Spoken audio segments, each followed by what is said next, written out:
Okay. Boker Tov, Shana Tova.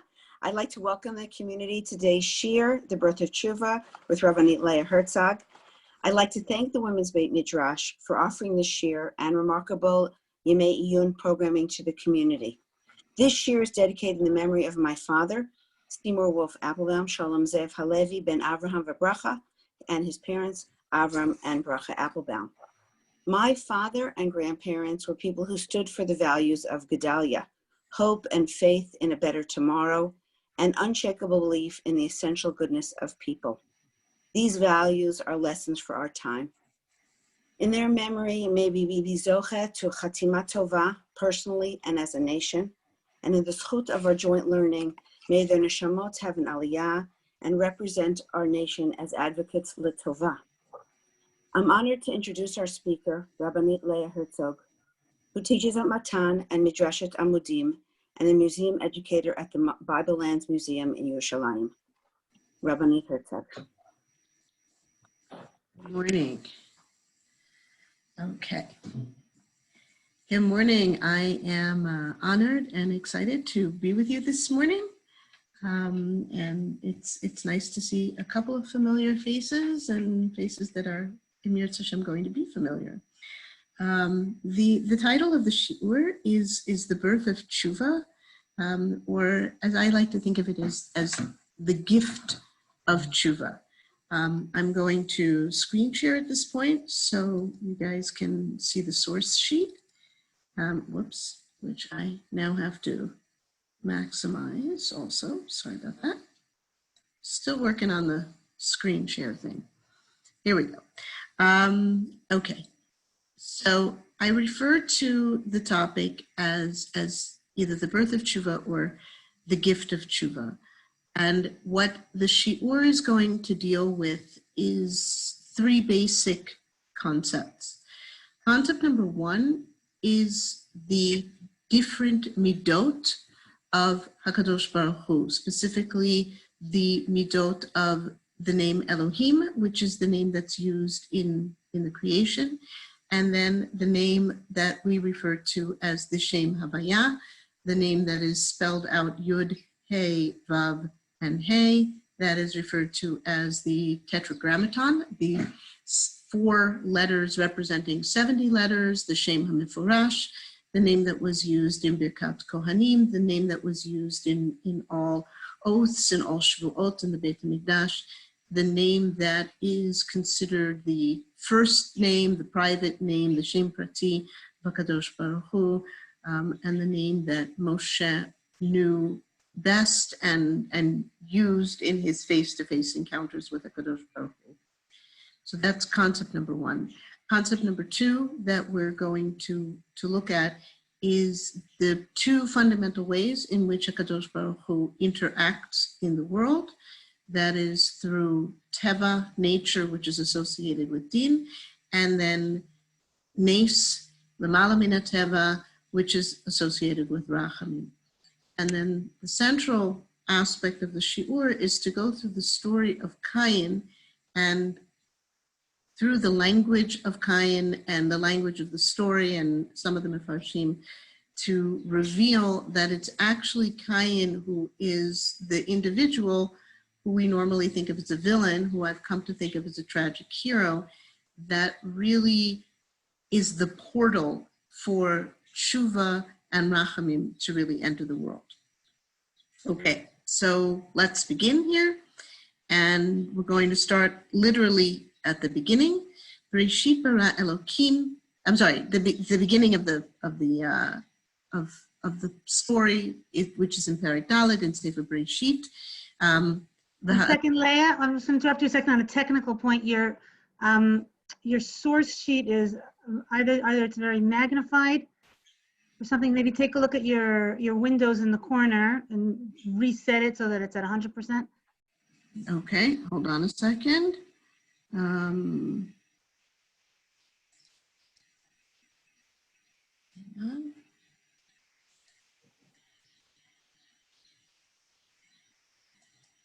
Okay, is that better? Oh, it says 100%. It just looks, it looks very large. When we tested it out before, it looked normal, and now it doesn't.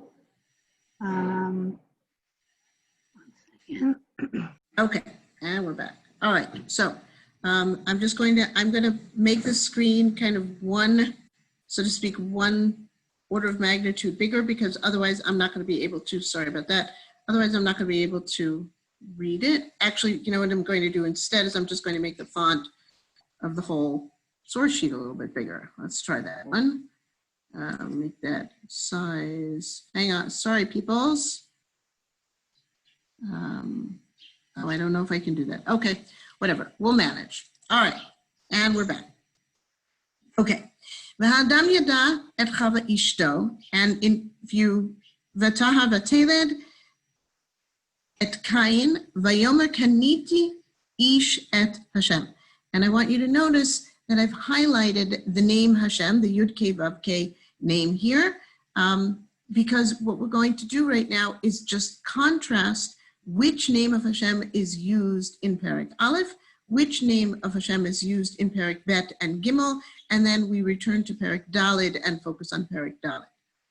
So in Breshit, it's very clear, you could see from the highlighting, that it is the name of Elohim that is used in the creation of the world, right? Bereshit bara Elohim et hashamayim ve'et haaretz, haaretz hayita tov v'vo v'choshech al pnei tehom v'ruach Elohim merachefet al pnei hamayim, etc., etc., etc. So the name Elohim is clearly the name that's used in Maaseh Bereshit.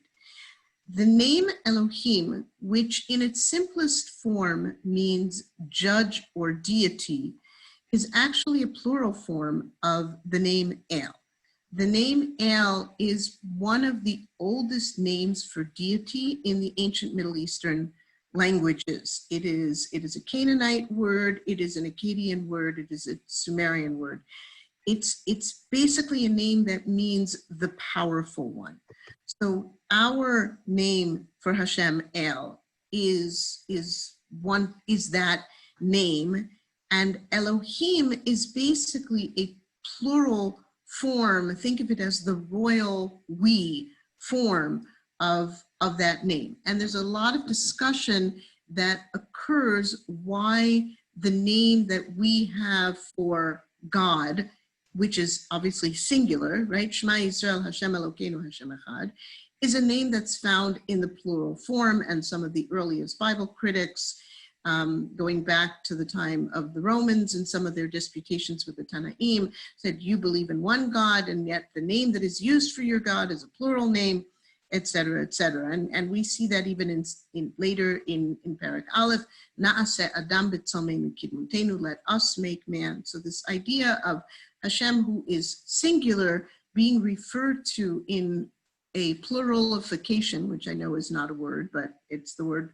that describes what's going on here, is something that is found and is discussed.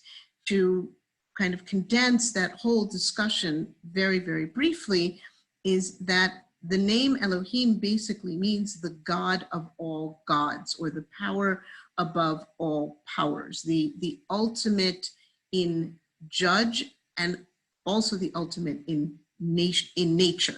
The gematria, as the Midrash points out, of the word Ha-Elohim is the same as the gematria of Teva. So just to speak briefly about this concept of God and judge as equal to the idea of nature, which is a concept that the Malbim talks about, and we're going to get there in a minute, is that if we think about nature, nature is something that is made of rules, and those rules are actually immutable. The rules of the natural world, whether they're rules of gravity, the rules of atoms bonding, the rules of genetics, the rules of geology, whatever rules you want to think about in what would be considered the hard science world, are rules that are binary. They are or they aren't. They work or they're broken. But they're rules that are completely straightforward. They're rules that are black and white. The Rambam refers to this kind of world as the world of Emet and Sheker. And this is the world that God created. It is a world that he ordained. It is a world that he made these rules. And when he set them in motion with the words Vayhi Chen, those rules became what were defined as Tov. Tov in the Genesis language, as opposed to later when Tov is something that's relative. Tov in Parak Aleph of Sefer Bereshit is a word actually that means that they're working. Even if we don't necessarily perceive them as Tov, it means that he sets them in motion. And there's a lot of discussion about what was created when and how it was set into motion. But in any case, in these 6 days of Bereshit, HaKadosh Baruch Hu created the physical world. He created the rules by which the physical world operated, and he set those rules into motion. One of the rules of the physical world is that time only moves forward. You cannot go back in time. And what, to quote Shakespeare, what's done is done and cannot be undone. And we take this completely for granted, but it's a very, very terrifying kind of a thought, as it should be, really. You know, the example that I use when I teach in front of a group of students is I take a piece of paper and I tear it in half. Once that paper has been torn in half, the bonds that hold the atoms that make up that piece of paper have been broken, and they cannot be put back together again in any way that is considered natural. It's done. The Rav talks about this when he talks about the difference between Kaphara and Tahara. When a person commits an action, that action is done. Whether that action is a good action, in other words, good as defined as an action that HaKadosh Baruch Hu wants it, or that action is a bad action, which is defined as going against the way HaKadosh Baruch Hu wants it, that action is done. Our guidebook to what Hashem wants and what Hashem doesn't want is the Torah, and the Rabbanim explain the Torah, and one of the mitzvot in the Torah, which means one of the things that Hashem wants, is for us to listen to the Piskei Halacha of the Rabbanim. So basically, if we do what God says, we are doing the good thing, the right thing. If we go against what God says, we are doing a bad thing or a wrong thing. The problem is for us in this post-Gan Eden world is that we're not completely clear on what it is that Hashem wants. Hence, you have a Talmud Bavli, a Talmud Yerushalmi, and all the Rishonim and Achronim. So Kadosh Baruch Hu has given us what to do. But in this original form, it was crystal clear, binary, 1, 0, the way the world worked. The problem arose very quickly with the creation of the human, and the creation of the human with Bechira Chofshit, which is how many people determine what Tzelem Elokim is the fact that we are not completely governed by instinct and by genetics and by rules of science, because we have a neshama, and we have a part of ourselves that is lamala min hateva. We have a part of ourselves that transcends time. Part of that part, and this is very Aristotelian and Maimonidean, is our minds, is the seichel. That is identified by many of the Mifarshim. Our seichel is that which makes us Tzelem Elokim, our ability to think, to plan, to evaluate, to think abstractly. Once that entered the world, then all of a sudden to govern the world only in binary terms was no longer sustainable. And Rashi here in Bereshit, Perek Aleph, Pasuk Aleph, makes this very clear. Going to get to Perek Bet in a second. And Rashi states for us, and he's quoting the Midrash in Bereshit Rabbah, that originally HaKadosh Baruch Hu wanted to create the world only with Midat Hadin, and he saw that that was not sustainable, because if a human being were to do something that was wrong, in other words, to go against what HaKadosh Baruch Hu wants, which a human being did very quickly in Perek Gimel, then the world would be destroyed. In other words, we wouldn't be waiting until Parashat Noach to have a Mabul, but the Mabul would already occur in Perek Bet or Gimel of Sefer Bereshit, and the world would be done. And therefore, HaKadosh Baruch Hu realized that, in effect, he needed to put Rachamim, put this idea of something that is beyond the scope of time, something that Rav Soloveitchik refers to as Tahara, in explaining the difference between Kaphara and Tahara. And we see immediately in Perek Bet, and I'm scrolling back up, or immediately in the Aliyah of Sheni, okay, because just a reminder, it was the Christians who divided the Bible into chapters. Our division is by parashot, parashiot, and then later by aliyot. So in effect, the second section of Parashat Bereshit begins Eila Todot Hashamayim v'Haaretz b'Hi Bar'am. And if you notice, and it's highlighted throughout Perek Bet, the name Hashem Elokim is used. That this name of the Yud, the Hey, the Vav, the Hey, is introduced into the story. And the name Yud, Hey, Vav, and Hey is the name that is referred to as the Shem Havaya, the name of existence. But not just existence, but existence that is what we refer to as omnipresent. Not just that Hashem is always present, but that it is always present for Hashem. For us, we live in a linear world in the sense that once time starts, it only moves forward. I say that this is both a blessing and a curse, but for Hashem, time doesn't exist. This is effectively why humans really can't understand God, why even Moshe was told, Lo yir'ani ha'adam v'chai. It is impossible for us to fully 100% conceptualize this idea of being beyond time, because being beyond time is being beyond the natural world.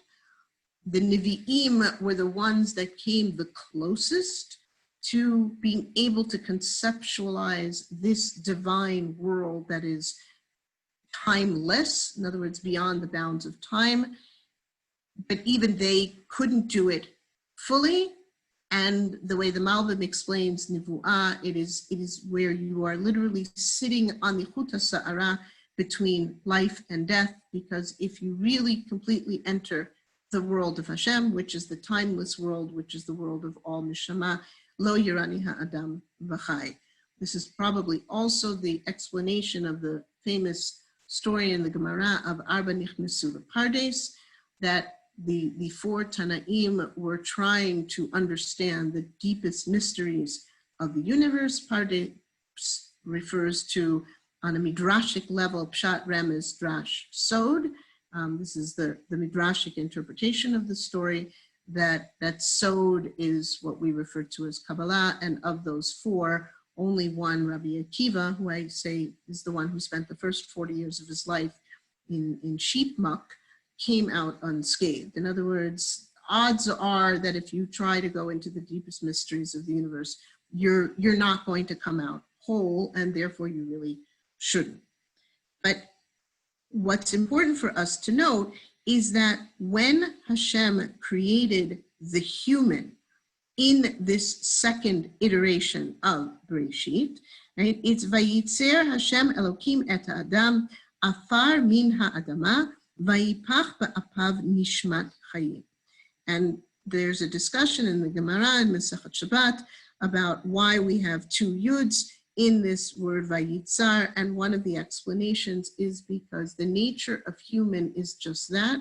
It is that we are body, afar min ha'adama, we are physical, we are instinctive, we are mammals, right? Humans are the top of the mammalian ladder of primates, but we are also divine, right? Afar min ha'adama, vayipach be'apav nishmat chayim, that Hashem breathed into us a nishama, and therefore we became something that is referred to as a nefesh chaya. A nefesh chaya is again a living, breathing creature, but we are a living, breathing creature with something extra, that is the nishama. And it is our neshama that allows us to dialogue with God. We are the only creatures that are able to think and conceptualize so abstractly that we are able to push ourselves almost beyond the limits of the body and have dialogue with God. We refer to that dialogue with God as nivu'ah. And in his book, Genesis and the Big Bang Theory, Dr. Gerald Schroeder refers to this human that we refer to as Ha'adam as not Homo sapien, but as Homo sapien sapiens. In other words, he's not the first human being ever to be created, because that would fly in the face of a lot of science, but rather he is the first Navi. And this is grounded, by the way, in Rishonim, in Midrash, in Gemara, in Zohar, in Kabbalah. This is not a new 20th, 21st century concept. This is a very old concept. So I'm going to work under that kind of model that this creature that we refer to as Adam Harishon and his wife, who is Isha Harishona, are the first Nevi'im. It is very clear from Perek Gimel, which we're going to look at in a second, that they are the first ones to be able to talk to God. I just want to look for a minute at the Mefarshim, and in order to do that, I apologize, I am going to have to magnify my screen for a second. I will then demagnify.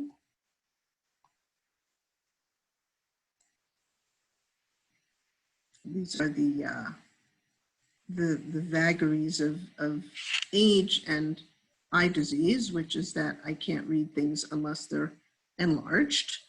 Hang on one more second. Let me go to magnifier and make the screen a drop larger. Magnifier, whoopsie. It's not working. Okay, whatever. We'll manage. I'll just lean in very closely here. Actually, you know what, Eliza, can I ask you to unmute yourself? And For half an hour. Thank you. Could you do me a favor, please? And Ramban, please. Okay. Ramban Bereshit Aleph. ורימז בהי ברעם מה שאמרו בהי ברעם ומפני זה The לא... right, the Hey and the Bar'am, right? Hashem, that name, Hashem Yud Kei Vav Kei. Go ahead. ומפני זה לא הזכיר עד הנה רק מילת אלוקים, ומפורש בכתוב, ואת כל אלה ידי עשת, וכן אמר איוב, מי לא ידע בכל אלה, כי יד י' כ' ו' כ' עשתה זאת. אם כן תרמוז ביום עשות י' כ' ו' כ' אלוקים, למילת בראשית כמו שאמרנו. Right. And the Ramban here is referring to the same Midrash in Bereshit Rabbah that Rashi is referring to. So that he's saying that when at this point in creation, Hashem brings that midah of Yud Kei Vav Kei into the world. That it existed, obviously, but it wasn't part of this thing that we call the universe, the physical universe. It was still together with Hashem, with that light of Bereshit, the Or Rishon, and kind of as that Or Rishon was ganuz, right, because it was too pure, and lo yir'ani ha'adam b'chai. On the other hand, it was at this moment that Hashem took that midah of himself and put it into the world. Okay, we're going to move on to the Sforno, please. ביום עשות י' כ' ו' כ' אלוקים ארץ ושמיים, ביום שסידר הנהגת הארץ ותולדותיה מן השמיים, על סדר מתמיד, וזה אחר ששת ימי בראשית, ואז נקרא י' כ' ו' כ' אלוקים, שבסדרו התמיד הוויים. Okay. So what the Sforno writing in the beginning of the 16th century in Italy is adding to the Ramban is that Hashem not only brings this midah of Yud Hey Vav Hey into the world, but the fact that he brings it into the world, and this is what we refer to as the Shem Havaya, this is basically the way that we in this world and the world as this world exist.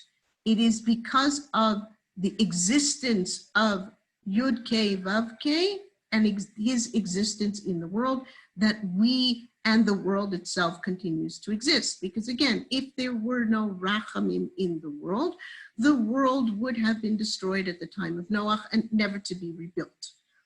Okay, all right, we're going to move on to the Malbim, who kind of elucidates further on this, and he talks about how the names of Elohim and Yud Kei Vav Kei, he kind of spells out how this is Teva and Nes. Aliza, please. אלה תולדות השמיים והארץ. עד עתה סיפר מלאכת הטבע שנעשה בשם אלוקים לבד, שהוא המודד חוקי הטבע.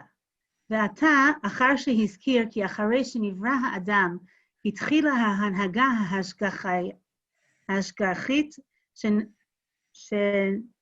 שנתייסדה ביום השבת, שמציין אותה בכל פרשה זו בשני שמות, הוויה ואלוקים, הטבע בצירוף ההשגחה, אמר אלה שיזכיר להלן הם תולדות ומאורעות השמיים והארץ, וזה כולל הן בהי ברעם.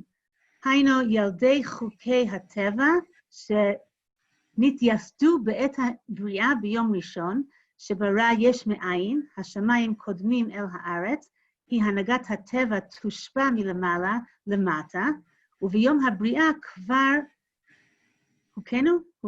הוכנו מעשה ששת הימים בכוח והוציאות תולדות כ"א? What's that ראשי תיבות? I just lost my own כל אלו, maybe? תולדות כל אלו? Yes, כל אלה, yes. ביומו, כמו שכתוב בפסוק בראשית. והן התולדות שנתהוו ביום עשות השם אלוקים, י' כ' ו' כ' אלוקים, בעת גמר העשייה שהוחל ההנהגה ההשגחית. Okay, so what the Malbim is saying basically is that at the beginning, right, Hashem created the entire universe, all of the laws of nature. Again, that's the name Elohim. What was put into the world on Shabbat was this idea of divine hashgacha. And for the Malbim, this idea of divine hashgacha is Hashem's actual presence in the world, his intervention, so to speak, in the world. As much as the Malbim was a Maimonidean and a rationalist, he was also very much a Kabbalist and very much a mystic. He was also very much a man of very similar to Rav Hirsch. Fascinating side note, he and Rav Hirsch basically lived at exactly the same time.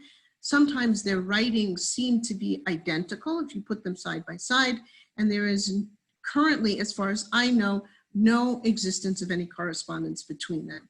They are both students of the Rambam, the Ramban, the Abarbanel, and both of them were grappling to unify what we now know as Torah Umada.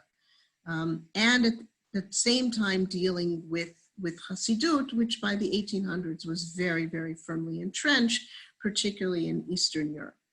So what the Malbim here is saying is that on Shabbat, Hashem's presence not only was in the world, but stayed in the world. And from then forward, Hashem has the ability to intervene in the world. This intervention is something that we call Nes.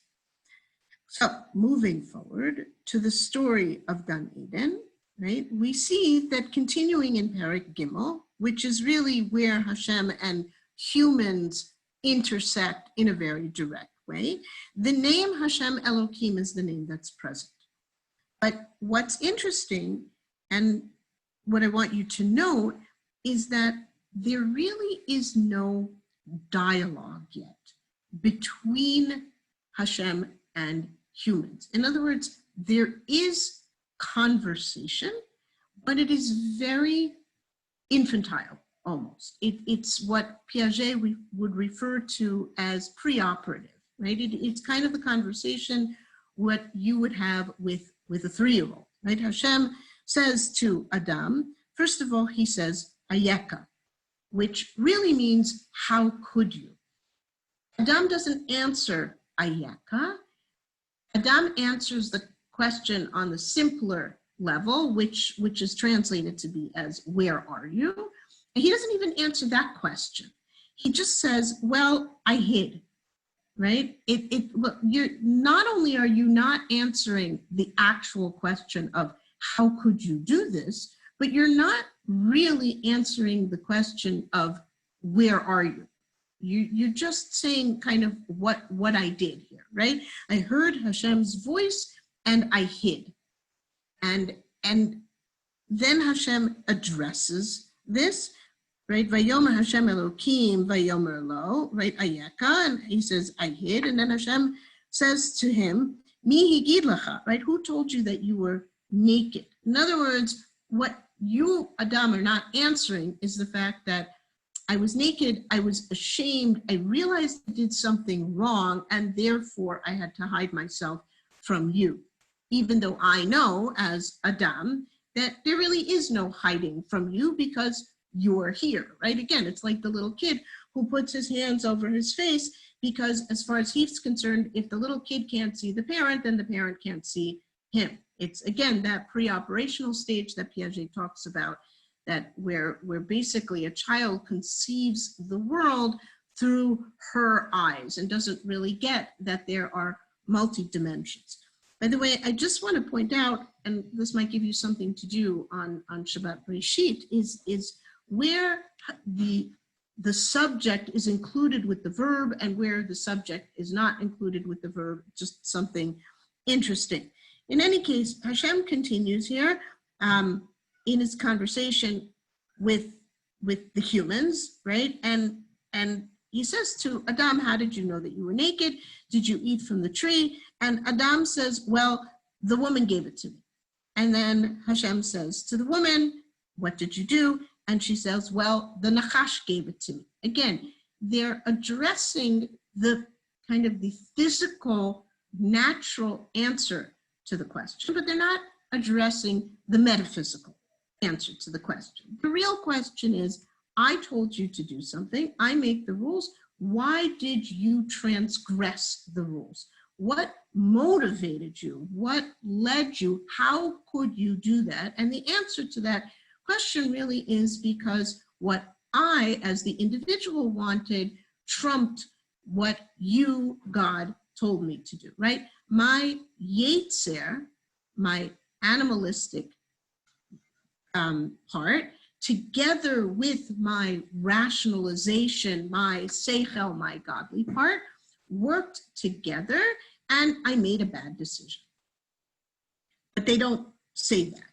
They just kind of say, make excuses effectively, which is how shame works. It's very, very difficult for us to acknowledge what actually led us to do the wrong thing, right? Which is why in the Rambam's list of how to do tshuva, the first thing that we have to do is actually be willing to acknowledge fully, lahakir, right? To fully recognize, but more than recognize, to acknowledge. And acknowledgement here is not just cognition. Acknowledgement is true, deep understanding what we have done wrong and what motivated us to do that. And it's only once we actually do that that we can get to the next level, which is charata, which the Rav describes as remorse rather than guilt, because Rav Soloveitchik writes that remorse pushes us forward and guilt holds us backwards. But it's only once we really recognize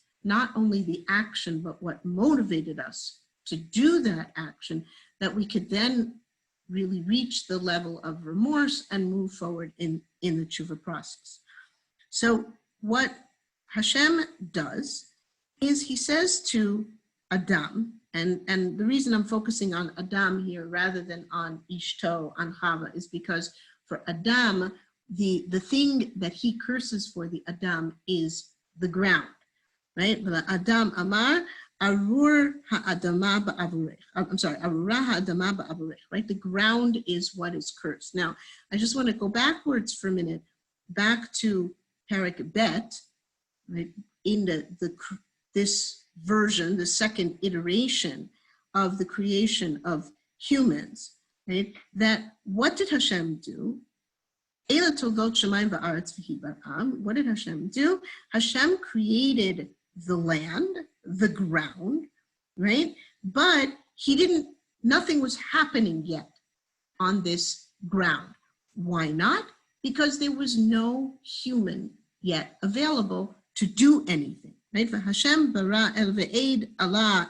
So Hashem created this mist, right, to water this land, and then vayikach,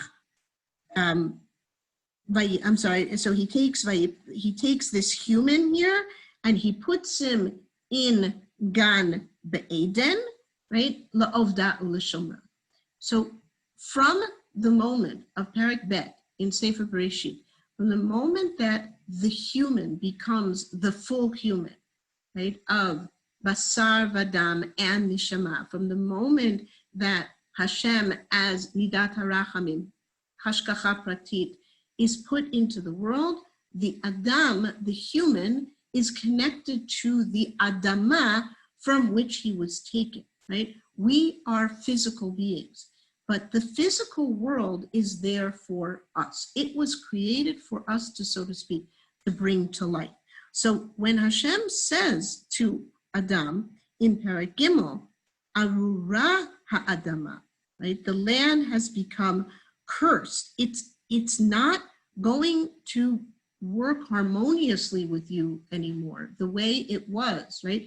Basically what it's saying is that you will constantly be at war with the physical world, right? You will have to learn it, you will have to tame it, you will to some degree be at its mercy, the way we are now at the mercy of a virus that we do not yet understand sufficiently to tame, aka with a vaccine, right? That we will constantly be in a state of tension with the physical world, and that it will be sending up its thorns and its brambles to us, and we will have to fight with it. So the Ba'alei Kabbalah and the more midrashic approach to this curse is that basically we will always be feeling our Yetzer Hara. Our Yetzer Hara will always be pricking us, and we will have to tame it.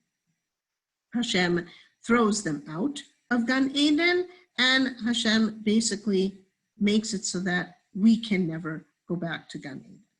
And he sets up this malach with the flaming sword, and we can't go back. Now we get to the story of Cain and Hevel. And I just want to point out that typically, and because this is the way we were taught as children, right, murder is bad, Cain is bad. I would have spent many, many years thinking and learning about Cain, and really the first time I started to think about it was a shiur that I heard, and I'm forgetting her name. She's originally from Fair Lawn, and her last name is now Azarovsky, and I'm forgetting her name, but I want to give her credit, where she pointed out, based on the Abarbanel, that we typically think of Cain as the villain and Hevel as the victim. But if we start back from the beginning in terms of what the story is really saying, we see it's the opposite, right? Just from the very name Hevel. Hevel was emptiness, right? Even his own mother, for her, he was an afterthought. And there's long discussion contrasting the life of an agriculturalist with the life of a shepherd. Not going to go into it right now, but I'd like to propose that Cain was not the villain. If anything, that Cain is a tragic hero. I want to look at the story a little bit differently. So Cain is born, and we saw from Pasuk Aleph that he is named Cain, that his mother gives him the name Ki Kaniti Ish et Adonai, right? I, Chava, and Hashem together form this human. In other words, that Chava understands that there are three partners in the creation of the child. There is the male, the female, right? The X chromosome, the Y chromosome, the womb, and the et cetera, but there is also this godly, this pure Yud, He, Vav, He version that is part of a human being. And it's in Perek Dalet that we see the Yud, the He, the Vav, the He, the Shem Havaya used by itself. There is no Elohim here. So, Vayavo Kayin, right? This is, he takes, what does he do? He becomes a worker of the ground. And there's a lot of debate here. Why did he choose to do specifically that which Hashem has cursed? So there are two fundamental answers, and most of the Mefarshim fall into one of these two camps. Answer number one is that the beginning of this story actually still was happening in Gan Eden. Is that the story of Cain and Hevel is occurring more or less at the same time as the story of the Eitz HaDa'at, right? The Gemara talks about how the sixth day of Breshit is divided into 12, and at the part of those 12 hours was the story of Cain and Hevel, which would explain why he becomes an Oved Adamah, because the Adamah is not yet cursed. This obviously causes a lot of problems, not only the linearity issue, but also other problems. And the other Mefarshim basically come down on the side that Hashem connects humans with Avodat HaAdamah. And even though the Adamah was cursed, that Cain was determined to continue in this original mission. And he was accepting this consequence, and he was determined to work the land. This is what Hashem connected him to. And even though the land was cursed, he was continuing to work it. And that Hevel basically was running away from the problem. So Cain works the land, brings his offering, and Hevel imitates him, right? The Hevel hevi gam hu. That it's not, we focus on Hevel because his korban was accepted. That's not the case. Hevel was imitating Cain. It was Cain's idea to give back to God, which, if you think about it, is kind of an illogical idea, because if God has everything, how can we give something to God? In any case, so he gives back to God. So Hashem accepts Hevel's offering, and Hashem doesn't accept Cain's offering. And Cain gets angry. So again, Cain does something wrong, and in the model of Perek Gimel, Hashem speaks to him. But again, it's only Hashem. Vayomer Hashem el Cain, and he asks him again a question, like he does to Adam and Chava, Lama chara lecha v'lama naflu panecha. Now he adds something fascinating, and this pasuk is the subject of a lot of discussion. Halo im teitiv se'it, v'im lo teitiv lepetach atat rovetz, ve'elecha teshukato, ve'atat timshol. And I'm noticing that time is passing again in that one direction. So I'm going to kind of outline the discussion on this pasuk, which you have here in the Mefarshim. We've got an Ibn Ezra, we've got a Ramban, and a Malbim. So what many of the Mefarshim say is Halo im teitiv se'it, meaning that it will be the it here, the unspoken it is that your new korban, right? If you give a better korban, then your better korban will be accepted, which is the logical thing, right? You offered me something, I found it lacking. If you offer me something better, then I will accept it. There are two problems with this approach. Problem number one is it makes Hashem all too human, right? Hashem wants something good, and he doesn't want something bad. That smacks of anthropomorphism that goes a little bit too far. The bigger problem is that if we interpret it that way, right? If you give a better korban, it will be accepted. And if you do not give a better korban, then what's the rest of this pasuk doing, right? The petach hatat rovetz, that sin will be crouching. What is, he hasn't done anything wrong. Like there's no hate involved here. Now, again, you could explain this is that it is the Chet of Adam Harishon, right? And that's again, again, this language goes back to the punishment of Adam and Chava, right? That this is kind of a throwback to Perek Gimel. But some of the other Mefarshim, and again, most notably the Malbim, who describes this so beautifully, and the Chama Leibowitz just kind of builds on what the Malbim was saying, read it differently. Im teiti, if you improve, meaning you yourself, if you improve yourself, seit, your mistake will be carried. In other words, I will take it away. I will make it as if it didn't exist. This is the idea of tshuva. This is the moment where rachamim and tshuva enter the world. If you improve yourself, if you do tov, in other words, if you go back now and do things the way that Hashem wanted them to be done, if you do things in a way that is complete and mushlam, which is really what tov means, seit, it will be accepted. And it will basically be eliminated. The past will be erased. Time will be reversed, and it will be a complete and total do-over.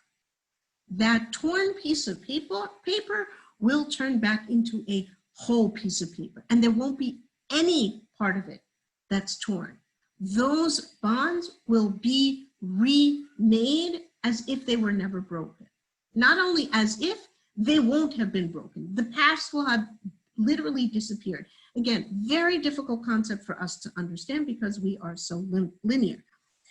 But if you don't do things the way Hashem wants them to, if you don't improve yourself, if you don't do tshuva, if you don't go look at what it is that you did and do it the way that Hashem wants you to do it instead of the way you wanted to do it, what's going to happen?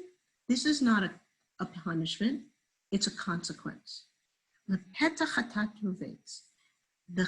idea of chet, that option of doing the wrong thing, will always be crouching next to you. And it will always be lusting after you.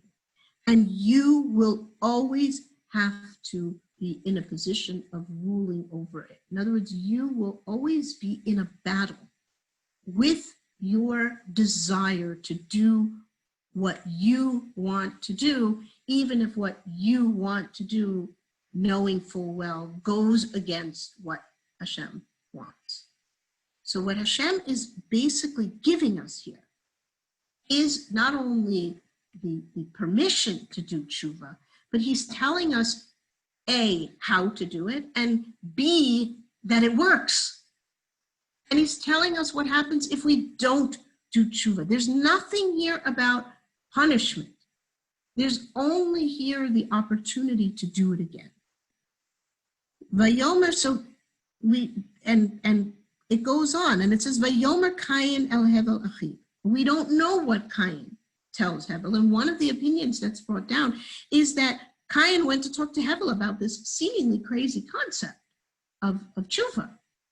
And in any case, we see what happens next, right? They get into some form of a struggle, and Kayin ends up killing Hevel. Or in any case, right, Hevel ends up, Vayakam Kayin el Hevel Achiv, Vayahargim, right? And he kills him. Whether he intended to kill him, whether he didn't intend to kill him, it's completely murky, and it's intentionally murky. So now Hashem comes back. This is the first time that this is going to happen. Hashem comes back, and he says, again, similar to the way he said to Adam, Ayeka, he says, Ei Hevel Achicha. Where's Hevel? And Kayin answers him, Lo yadati, I don't know. And again, there's a lot of discussion here about, did Kayin know when he answered Lo yadati? Is he saying, I don't know where he is, or I didn't know what the consequences would be of my actions, or I didn't know that people can't come back to life, right? We're still in this very primitive kind of cognitive place in history, right? He says, right? Am I my brother's keeper? In other words, am I supposed to know where he is all the time? And obviously this is on a much deeper level. He says, Lo yadati, like, I don't know where he is. He doesn't. His body is dead. His body is lifeless. So I don't know where Hevel is, right? Am I the one who has to take care of Hevel all the time? In other words, do I have to know where he is, his body is, his soul is? And Hashem says, Hashem now answers him. And this is, here we now have a dialogue, right? Hashem talks, Cain answers, Hashem comes back and he says, Ma asita, what did you do? And called me achicha, and then he goes, not only is the ground cursed, right? But now you are cursed. Like, this is something new. This is now, Cain basically now receives the same punishment as the Nachash, right? Adam and Chava receive punishments on things that are still to some degree external or apart from their essence, whether it's the ground, whether it's your uterus, whether it's child rearing. These things are not intrinsically you. The Nachash is cursed as intrinsically the Nachash, and so is Cain. Hashem says, "Ve'ata arur ata min ha'adama." You are even more cursed than the land. You yourself are cursed, and because the land swallowed up Hevel's blood. And he says, and your punishment is going to be ki ta'avor et ha'adama lo yosef tet kocha lecha na v'nad tiya ba'aretz. Right? You will be completely divorced from the land. In other words, your sustenance, your physicality, your essence, you will be a Luftmensch, as Viktor Frankl refers to the people who survived the camps but didn't really survive emotionally. Now, one would expect silence from Cain here, but one would be wrong. Because Cain now argues with God. And this is the first argument, right? When it came to Adam and Chava, Hashem says something, they give an answer, Hashem makes a decree, end of discussion. All of a sudden, when Rachamim enters the world, when miracles enter the world, when transcendence enters the world, dialogue with God enters the world. And Cain says, Vayomer Cain el Hashem, Gadol avoni minso. I'm not going to be able to tolerate this. And the reason I'm not going to be able to tolerate this is because anybody who sees me is going to want to kill me, right? It's not that I'm not willing to take my punishment. It's actually, he's saying the opposite. He's like, I'm not going to last long with this punishment. And so I won't be able to live it out. I also want to point out when he says Gadol avoni minso, we're back to this se'et, right? V'im tetiv se'et, v'im lo tetiv lepetach hatat rovetz. So Cain is also saying back to God, wait a minute, right? You told me that if I didn't improve, that I would have to live in constant struggle with sin. But under these circumstances, I'm going to be dead. So I'm not going to be engaged in any kind of a struggle. It's like you're going back on your terms. So Hashem then turns around and he says, you know what, you're right. And he amends the decree. And not only does he amend the decree, Vayasem Hashem l'Cain ot, the bilti hakoto oto kol motza'av. Right? We think of the mark of Cain as something negative. The mark of Cain is a gift. It's an oath. It's the first oath. Think of the other things that we have that are an oath. The Keshet, Shabbat, a Brit Milah. These are things that are precious tefillin. The oath of Cain is exactly the same. It is a mark of agreement. It is a mark of connection between Hashem and even the basest human being, even the first murderer, is able to argue and ask for rachamim and get it. This is mind-boggling. So when we think, for example, of Moshe Rabbeinu, right, we think of Moshe Rabbeinu as the totza'ah of Abraham, right? Abraham is the first Jew, first one to acknowledge Hashem. Moshe is the one who takes Bnei Israel out of Mitzrayim. I would actually like to propose that Moshe is more a descendant of Cain than he's a descendant of Abraham, right? Moshe also commits murder. And Moshe also argues with Hashem. Moshe, by the way, runs away. And he's also navanad ba'aretz for a long time. And then he comes back. And he kind of like fulfills this mission. And let's look at what happens with Moshe. And again, I apologize. I'm going to skip the Mefarshim here and just go straight to the text to finish up. Right? What does Moshe do? Hashem says, look at what Bnei Israel have done. They've created a chet ha'egel, right? That's what Yom Kippur is about. Yom Kippur is in large part, right? The avoda of Yom Kippur is partially about undoing the egel hazahav, right? That's why the Kohen takes off his golden garments and puts on the white, and that's one of the possible reasons given for the Sa'ir HaMishtaleach. It's all to undo this chet. What happens? Hashem says to Moshe, you know what? Bnei Israel have messed up. They've messed up big time. I'm going to kill them. So what does Moshe do? The first thing he does, he argues. He says, no, you made a promise, right? Zachor et abrit Abraham Yitzchak Yaakov, Lama Yomru Mitzrayim. Right? He's a defense attorney. He doesn't have to defend himself here. Cain had to defend himself, but Moshe here is defending Bnei Israel. Now, what's important also to note here, right? First of all, Hashem listens. And Hashem says, Vayinachem Hashem al ra'ah asher diber la'asot. Again, this is also miraculous. What, Hashem changes his mind? Hashem is perfect. There is no changing mind. But what the language of the Torah is giving us is that, again, this is a nace.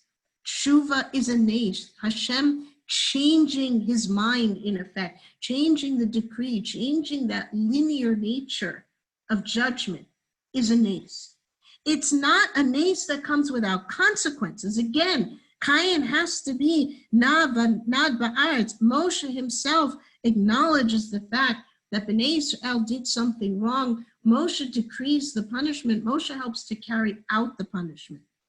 And then, right, Vayhi me'macharat vayom Moshe el ha'am atem chatatem. You sinned. And now I'm going to have to go back to Hashem and I'm going to have to beg for your forgiveness. And that's exactly what he does. And how does he beg? Right? Vayomer Hashem salacha avanim. I think this is part of our kriya for today. And what happens? Right? Moshe, this is the moment where Moshe sees Hashem in a way that nobody else does. Right? Ve'ish lo ya'aleh imcha. Nobody can go up with you. You're going to see Hashem by yourself. Vayivsol shlei luchot avanim. And then we get to the famous words. Vayired Hashem ba'anan vayityatsev imo. Hashem is with Moshe. Vayikra b'shem Hashem. And now it's Moshe calling out to Hashem. Not Hashem calling to Moshe. Hashem, Hashem, kel rachum v'chanu. Instead of it being Hashem Elohim, which is what we would expect, it's Hashem, Hashem. It's the midah of Elohim is now revealed in its truest, purest form, as actually it's Hashem, Hashem. Right? Bereshit bara Elohim, Eila toldot shamayim ba'aretz v'hi bar'am bayom bara Hashem Elohim. Right? It's that Elohim, it's not that Hashem is a different emanation of Elohim. It's that Elohim is a different emanation of Hashem. The purest most intimate first name of God, the name that is used the first time there's a dialogue with God, the name that is used in every other dialogue with God, is the Yud Ke Vav Ke name. And the first place that we find that name in its individual form, and the first place that we find that dialogue, is with Cain. So the point that I'm trying to get to, and just to finish up, is that humans sin, but humans are also given the gift of doing tshuva.